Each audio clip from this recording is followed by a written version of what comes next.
नमस्कार दोस्तों, स्वागत है आपका हमारे YouTube चैनल में। आज की इस वीडियो में हम जेठ मास की कथा अध्याय 18वां का पाठ करेंगे। अध्याय 18 में हम प्रहलाद को मारने के लिए विष, शस्त्र और अग्नि आदि का प्रयोग एवं प्रहलाद की भगवत स्तुति के बारे में जानेंगे। तो आइए पाठ शुरू करते हैं। श्री पराशर जी बोले, उनकी ऐसी चेष्टा देख दैत्य ने दैत्यराज हिरण्यकश्यप से डर कर उससे सारा वृत्तांत कर सुनाया और उसने भी तुरंत अपने रसोइयों को बुलाकर कहा। हिरण्यकश्यप बोला, अरे सुदगण, मेरा यह दुष्ट और दुर्मति पुत्र औरों को भी कुकर्म का उपदेश देता है, अतः तुम शीघ्र इसे मार डालो। तुम उससे उसके बिना जाने समस्त खाद्य पदार्थों में हल विष मिला दो और किसी प्रकार का सोच विचार न कर उस पापी को मार डालो। श्री पराशर जी बोले, तब उन रसोइयों ने महात्मा प्रहलाद को जैसे ही उनके पिता की आज्ञा दी थी उसी के अनुसार विष दे दिया है। मित्र, तब वे उस घोर हलाहल विष को भगवान नाम के उच्चारण से अभिमंत्रित कर अन्न के समान खा गए तथा भगवान नाम के प्रभाव से निस्तेज हुए उस विष को खाकर उसे बिना किसी विकार के पचाकर स्वस्थ चित्त से स्थिर रहे। उस महान विष को पचा हुआ देख रसोइयों ने भय से व्याकुल हो हिरण्यकश्यप के पास जा उसे प्रणाम करके कहा। सुदगण बोले, है दैत्यराज, हमने आपकी आज्ञा से अत्यंत तीक्ष्ण विष दिया था, तथापि आपके पुत्र प्रहलाद ने उसे अन्न के साथ पचा लिया।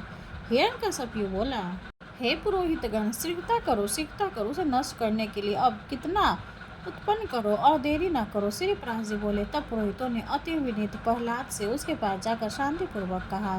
पुरोहित बोले, हे आयुष्मान, तुम त्रिलोकी में विख्यात ब्रह्मानी में कुल में उत्पन्न हुए हो और दैत्यराज हिरण्यकश्यप के पुत्र हो।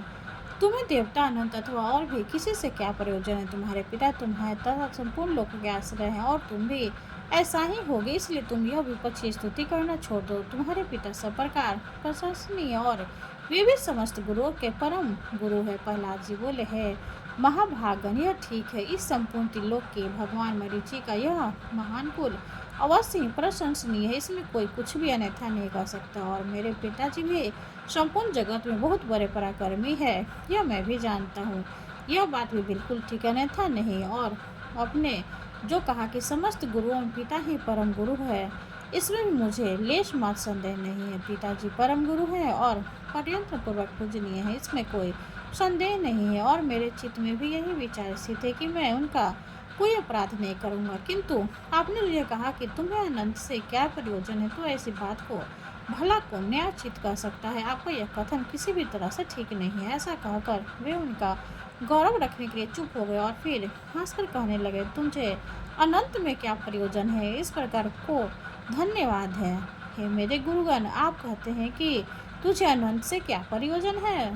धन्यवाद है आपके इस विचार को। अच्छा, यदि आपको बुरा न लगे तो मुझे अनंत से जो प्रयोजन हो सुनिए। धर्म, अर्थ, काम और मोक्ष, ये चार पुरुषार्थ कहे जाते हैं। यह चारों ही जिनके सिद्ध होते हैं उनके क्या प्रयोजन है? आपके इस कथन को क्या कहा जाए?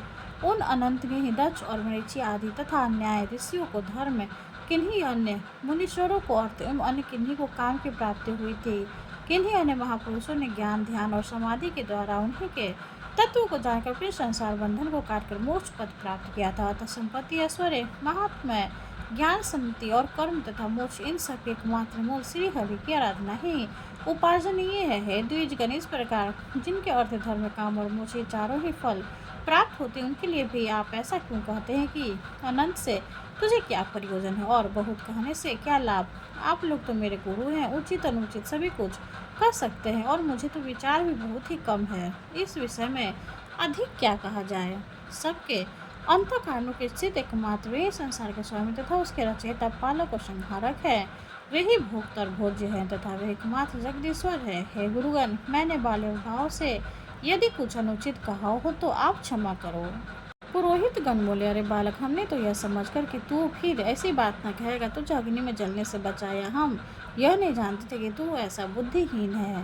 रे दुर्मति, यदि तू हमारे कहने से अपने इस मोहमय आग्रह को नहीं छोड़ेगा तो हम तुम्हें नष्ट करने के लिए कृत्य उत्पन्न करेंगे। प्रहलाद जी बोले, कौन जीव किससे मारा जाता है और कौन किसके रक्षित होता है? शुभ और शुभ आचरणों के द्वारा आत्मा स्वयं ही अपनी रक्षा और नाश करता है। कर्मों के कारण ये सब उत्पन्न होते हैं और कर्म उनके शुभाशुभ गतियों के साधक है, इसलिए प्रयत्नपूर्वक शुभ और कर्मों का ही आचरण करना चाहिए। श्री पराशर जी बोले, उनके ऐसा कहने पर उन दैत्यराज के पुरोहितों ने क्रोधित होकर अग्निशिखा के समान प्रज्वलित शरीर वाली कृत्या उत्पन्न कर दी। उस अति भयंकरी ने अपने पादाघात से पृथ्वी को कंपित करते वहां प्रकट होकर बड़े क्रोध से प्रहलाद जी की छाती में त्रिशूल से प्रहार किया, किंतु उस बालक के वक्षस्थल में लगते ही वह तेजो में त्रिशूल टूटकर पृथ्वी पर गिर पड़ा और वहां गिरने से उसके सैकड़ों टुकड़े हो गए। जिस हृदय से निरंतर अक्षुण भाव से श्री हरि भगवान विराजते हैं और उसमें लगने से तो व्रज के भी टुक टुक हो जाते, त्रिशूल की तो बात ही क्या है। उन पापी पुरोहितों ने तो उस निष्पाप बालक पर कृत्य का प्रयोग किया था, इसलिए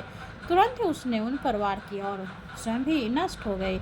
अपने गुरुओं को कृत्य द्वारा जलाए जाते देख महामति प्रहलाद, हे कृष्ण रक्षा करो, हे अनंत बचाओ, ऐसा कहते हुए उनकी ओर दौड़े। प्रहलाद जी कहने लगे, हे सर्वव्यापी विश्वरूप विशिष्टा जनार्दन, इन ब्राह्मणों के इस मंत्राग्नि रूप दुस्सह दुख से रक्षा करो। सर्वव्यापी जगत गुरु भगवान विष्णु सभी प्राणियों में व्याप्त है, इस सत्य के प्रभाव से ही पुरोहितगण जीवित हो जाए। यदि मैं सर्वव्यापी और अक्षम श्री विष्णु भगवान को अपने विपक्षियों में भी देखता हूँ तो ये पुरोहितगण जीवित हो जाए। जो लोग मुझे मारने के लिए आए उन्होंने मुझे विष दिया, जिन्होंने आग में जलाया, जिन्होंने दिग्गजों से पीड़ित कराया और सांपों से डसाया, उस सबके प्रति यदि मैं समान मित्र भाव से रहा हूँ और मेरी कभी पाप बुद्धि नहीं हुई तो उस सत्य के प्रभाव से ये दैत्य पुरोहित जी उठे। श्री प्रहलाद जी बोले, ऐसा कहकर उनके स्पर्श करते ही वे ब्राह्मण स्वस्थ होकर उठ गए और इस विनयत वनत बालक से कहने लगे। पुरोहितगण बोले, हे वत्स, तू बड़ा श्रेष्ठ है, तू दीर्घायु, निर्दंत, बल, वीर्य संपन्न तथा पुत्र पौत्र एवं धन ऐश्वर्य आदि से संपन्न हो। श्री प्रहलाद जी बोले, हे महामुनि, ऐसा कहकर पुरोहितों ने दैत्यराज हिरण्यकशिपु के पास जा उसे सारा समाचार जो का तो सुनाया। इस प्रकार 18वां अध्याय संपूर्ण हुआ। भगवान विष्णु की जय हो। अब हम भगवान विष्णु की आरती करेंगे।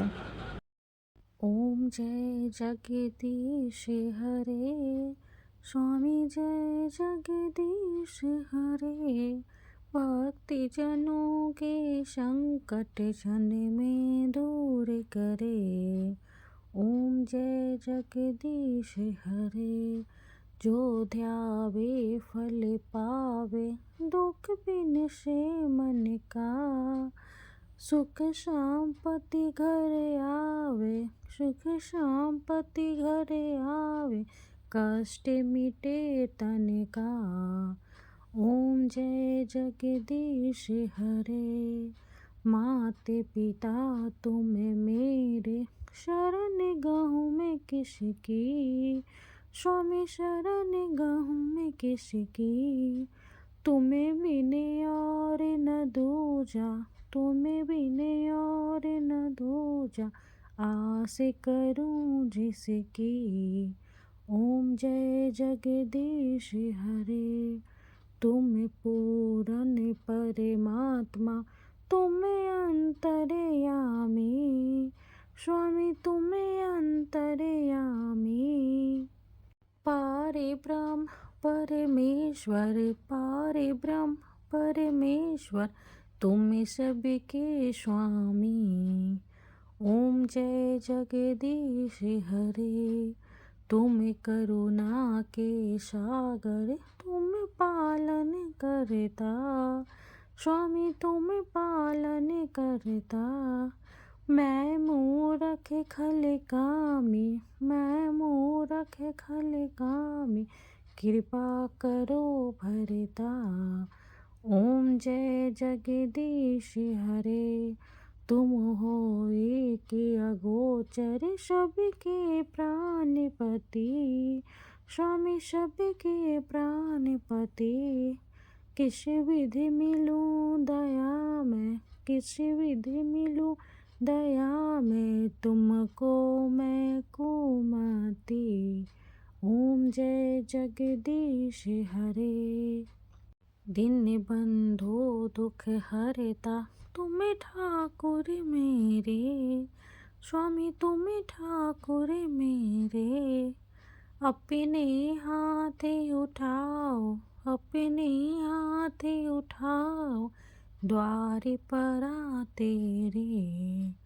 ओम जय जगदीश हरे, विषय विकार मिटाओ, पाप हरो देवा, स्वामी पापे हरो देवा, श्रद्धा भक्ति बढ़ाओ, श्रद्धा भक्ति बढ़ाओ, संतन की सेवा। ओम जय जगदीश हरे। तन मन धन और संपत्ति सब कुछ है तेरा, स्वामी सब कुछ है तेरा। तेरा तुझको अर्पण, तेरा तुझको अर्पण, क्या लागे मेरा। ओम जय जगदीश हरे। जगदीश्वर जी की आरती जो कोई नर गावे, स्वामी जो कोई नर गावे। कहते शिवानंद स्वामी, भजते शिवानंद स्वामी, मन वांछित फल पावे। ओम जय जगदीश हरे। विष्णु भगवान की जय हो। वीडियो अगर अच्छी लगे तो लाइक करते, चैनल को सब्सक्राइब करते। धन्यवाद।